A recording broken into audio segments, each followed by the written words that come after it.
This is Bob Clarkson. Is that so? Well, today I want to consider, why do you do what you do? Why do I do what I do? Well, I was in a meeting yesterday and we were uh, showcasing that particular idea, although the Holy Spirit had already kind of put in my mind to talk about that subject today. And that whole meeting just unfolded in a robust discussion about all of that. And I was really pleased to see that the resources they used were really some reading materials that I recommend to a lot of people. So I'm going to start off with this. This was printed at a copy out of a page of one of the devotionals in the Jesus Calling devotional by Sarah Young. I love you for who you are, not for what you do. And Jesus talking in first person. Many voices vie for control of your mind, especially when you sit in silence. You must learn to discern what is my voice and what is not. Ask my Spirit to give you this discernment. Many of my children run around in circles, trying to obey the various voices directing their lives. This results in fragmented, frustrated patterns of living. Do not fall into this trap. Walk closely with me each moment, listening to my directives and enjoying my companionship. Refuse to let other voices tie you up in knots. My sheep know my voice and follow me wherever I lead. Well, when you take into this context the verse she quoted there from John, if you're one of the sheep of the fold of Jesus, you're a believer in Jesus, then you do know the voice of the shepherd. And sheep, as is their DNA sequence, when their shepherd calls, they recognize the voice and they go. If another shepherd is calling sheep out of the same sheep pen, the sheep that belong to that shepherd follow his voice. Well, so what are the voices that we're following? And so why we do what we do is because we believe it's the right thing, and we believe that the source of information that we use to determine what we ought to do is credible and reliable. Well, but how often have we discovered through the course of our lives that what we once believed that we got from a very trusted source, we got other information from another trusted source that caused us to stop following that first belief and incorporate the second one into our these are the things to do bucket, shall we call it. So why do we do what we do? Well, another thing here, Gandhi made these statements. Your beliefs become your thoughts become your words become your actions become your habits become your values, and your values become your destiny. So what is the basis for belief? Well, how do we build our belief system? Well, there are some things that Gandhi said here that I don't necessarily agree with, but it brings me to a diagram that I ended up creating on my pad while I was in that meeting. And it goes something like this. There are 4 things that we have that are in the image of God. 1 is we have choice, free will. 2, we have emotions or empathy or compassion. And we have then our rationale, our thinking capabilities. And then we have our ability to express ourselves. So doing what I do is basically expressing myself in actions or words. And doing can also include the words, because what I say has an effect on my world. So all of that having been said, going back to what Gandhi was saying, and even the men in the group were talking about, it's kind of circular. Well, which comes first, the choice to believe something, or the feeling that causes me to believe something, or the thinking that causes me to believe something, or a reaction to someone else's expression? So I believe the sequence is like this. I have values, and those values determine eventually what I'm going to do. So my values are those that, some of them, I'm born with. For example, a newborn infant values food, values a clean bottom, values touching and hugging. And so the expressions that come out of an infant are usually either crying or cooing, but they come out of the value placed on that by a relatively uninformed, from an information perspective, mind and soul. So I cry when I'm hungry, or I cry when I want food, or when I'm wet and need to be clean because I'm uncomfortable. And I coo when I'm having pleasure and someone's touching me and holding me and helping me laugh. So even as infants, we have values that drive our doing, our crying, or whatever. So the values, as we become older, become a little more sophisticated. And we get to the place where we're supposed to start walking or talking or whatever, and our values are then affected by how do our parents treat us when we don't walk fast enough, or we walk early, or we're having trouble with speech and all the other kids are ahead of us. Well, our value systems then begin to include, how do my parents treat me and how does that make me feel?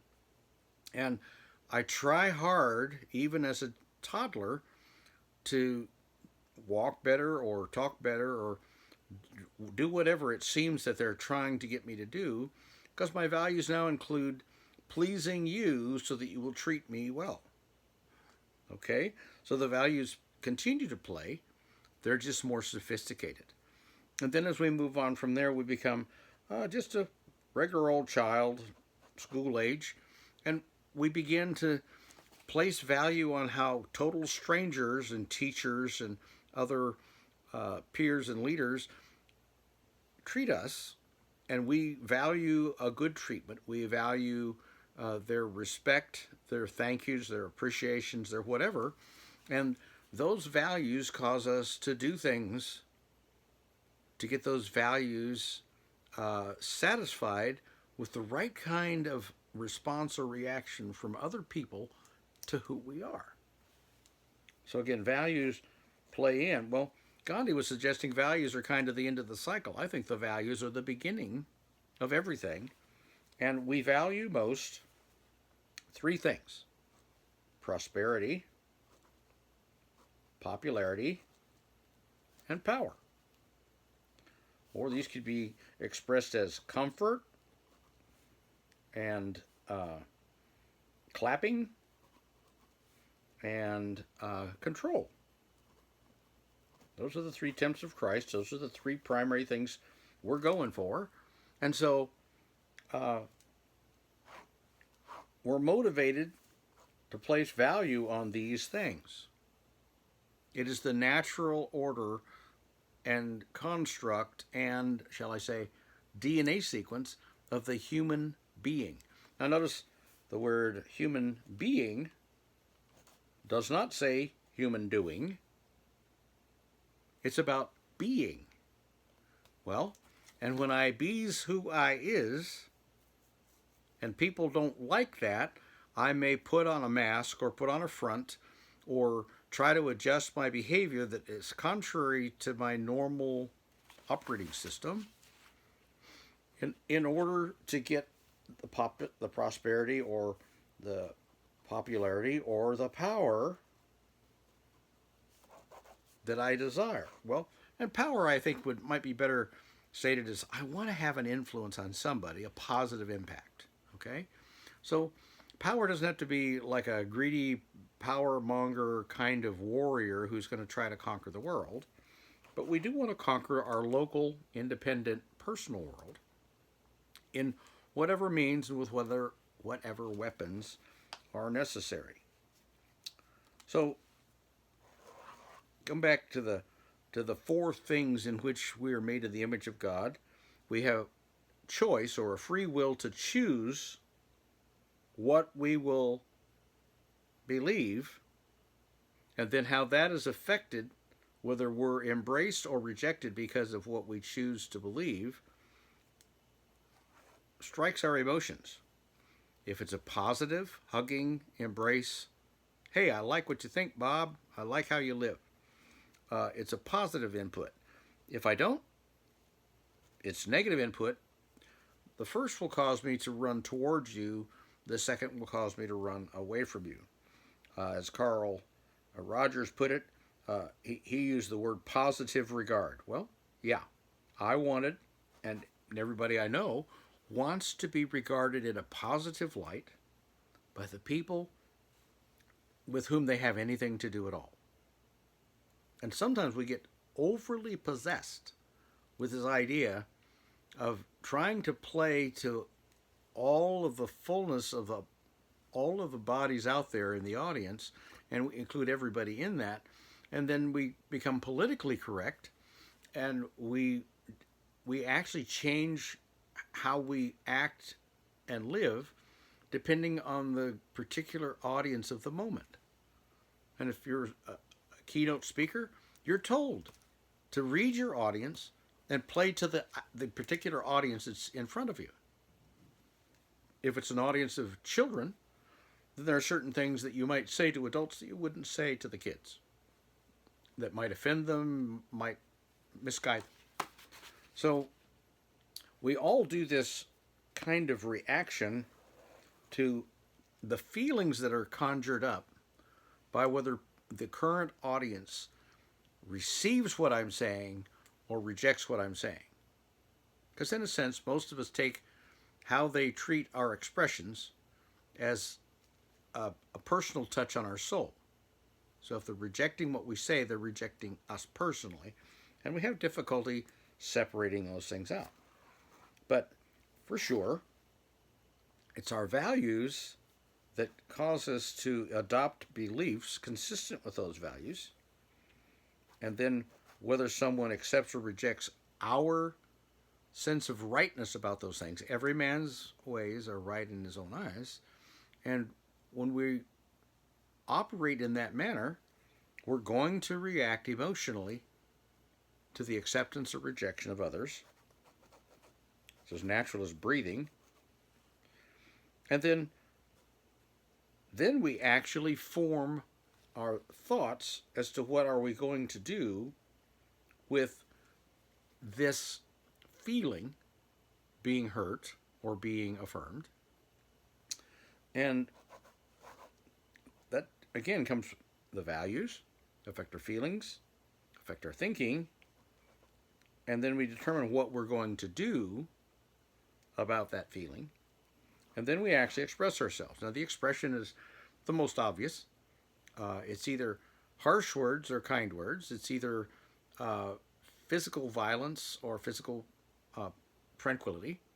It's any one of a number of things that we can express ourselves either by our words, our actions, our body language, or anything about the aura we give off in the moment.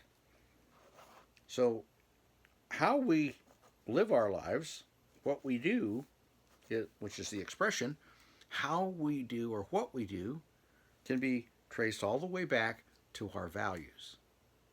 Now, from where do we get our values? Well, we've talked about this before. I get my values from my relatives, and I live in a relative truth bubble that is sourced in my relatives' values, which they pass on to me. Now, on some of those values are really not very good. Well, Bob, you want to learn to win friends and influence people. You can take courses on that. And you can adjust and modify your expressions on the fly instantly when you take that course to say the things in a way that you get the greatest positive response. So, how do you win friends and influence people? Well, you appeal to their sense of values. So, how often have you been in a situation where you're a believer in Jesus Christ and your faith is one of the most important things in your life? And yet, because you know the audience that you're sitting in the workplace is not going to be receptive to your talking about Jesus or talking about God or talking about even the Bible, and so you don't speak to them. You don't raise those issues in that setting because you don't want to be rejected by those people. Well, sometimes that is considered, maybe all the time it's considered, hypocrisy. You're not communicating what's real in your value system because you don't want to be rejected, so you make them think that you value the same things they do, which don't have any religious talk in the workplace, whatever, or faith being out of the picture. It could be on any issue. Are you rooting for the same ball team? Are you rooting for the same sports car driver? Are you whatever? So you do what you do. I do what I do based on the things in which I place value. Now, that brings us to the whole idea of intimacy and trust.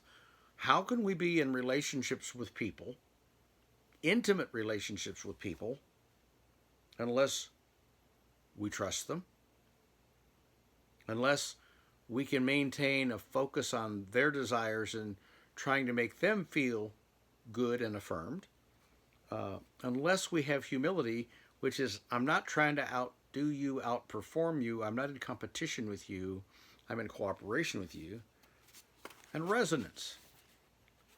How much do I resonate with your spirit? Well, if your spirit is very loving and I'm a loving person, there'd be a resonance between our feelings of love. If I love something and you hate something, there's not going to be a resonance at all. But obviously we're not going to be the same as everybody else, or probably not fully the same as anybody, even our most significant other. Well, that comes back to beliefs as to what I should or shouldn't do, and what they should or shouldn't do come back to my values or their values. So I want to suggest that we pursue an understanding of what we value, the what, and the why of the value. Okay, we know that it came from well-meaning family and friends. Then it was enhanced by education, training, reading holy books, spiritual books, the Bibles, and all those things. But it all comes down to, we value, in one sense, what we want to value, and we only present a false image or a false face, or speak, shall I say, hypocritically, when we are catering to the value in me that says, I want you to accept me, and I know I have to hide some things to get the acceptance. And, how many people consider inmates forever criminals? Even if they've served their time, they come home, it's over, but it's never over for the person who's never been in jail. They still don't trust the person, they won't let them in, whatever. So once you cross certain lines, you end up being devalued to the extent that you never have any value. Well, this is contrary to what Jesus Christ asks us to do, or tells us to do. Love even your enemies. And that means you need to treat them and value them as you would a family member or your best friend. But that's not natural for us. Well, that's the good news. It's not natural for us. So when we observe people who can do that, who are doing that, we see there's a testimony of Jesus. Because this Holy Spirit of Jesus Christ that comes in at the new birth has a whole different value system that I have. And his value system is to love every single person on the planet, regardless of their wicked deeds, their incarcerations, their citations, or whatever else. And my spirit is to extract from you things that satisfy my value system. Well, again, the God value system is he loves all of the people who've ever been created because he created them. And it's not about having an affinity for their sweet personality or any of that kind of stuff. I love all of my children. I love the most well-behaved and I love the most ill-behaved of my kids. That's also very natural. But when Jesus said, I want you to love your enemy as much as you love your family, that crosses a line of value that nobody or very few, well, in the flesh, we don't want it to happen. It doesn't want to happen. In the flesh, I don't even forgive the other person who offended me once, and I walk away. But I may say I forget them, but give them. But in my heart of hearts, I just can't get past what they did to me. Unforgivable. What you did was unforgivable. Okay, so I just want to encourage you to sit back and relax and actually think about, on a daily basis at least, take some time to think about what you value that maybe God doesn't value in the same way, and create a little journey for yourself into a value system that matches God's values, that serves his purposes, that creates an opportunity for, as it were, second chances, or an opportunity of an inexhaustible number of second chances to give people a chance to connect in a deeply personal and meaningful, loving relationship with you and with God. This is Bob Clarkson. That's how I see it.